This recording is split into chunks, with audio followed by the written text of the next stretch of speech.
Tayland Uyg'urlarni Xitoyga qaytarishga munosabatlik Amerikaning jazosiga yumshoq inkos qaytargan. 14 mart Amerika Tashqi ishlar ministri Marko Rubio Uyg'urlarni Xitoyga majburiy qaytarishda mas'uliyati bor Taylandni o'z ichiga olgan chet el hukumat amaldorlariga viza embargosi qo'ydiganligini va buni darhol ijro qildiganligini jakarlagan edi.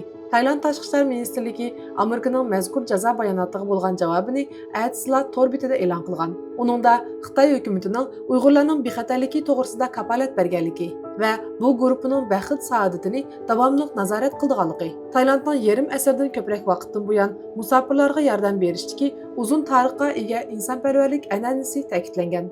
Shundaqla yana o'zaro hurmat va o'rtaq strategik manfaatni asos qilgan holda Taylandning Amerika bilan uzun muddatlik va yaqin ittifoqdoshlik kelishimiga ko'ngil bo'lganligi qayta ta'kidlangan. Amerikadagi Rand siyosat tadqiqot markazining strategiya va xavfsizlik mutaxassisi Dr. Raymond Ko Tayland Amerika va Tayland Xitoy munosabati haqida mundoq degan. Taylandning Amerika bilan bexatarlik kelishimi bor. Tayland Amerikaning davlat bexatarligi bo'yicha sheriki. Ular orasida o'zaro o'rtaq mudofaa shartnomasi bor. Shundaqla Taylandning Xitoy bilan cho'nqur iqtisodiy, siyosiy munosabati bor.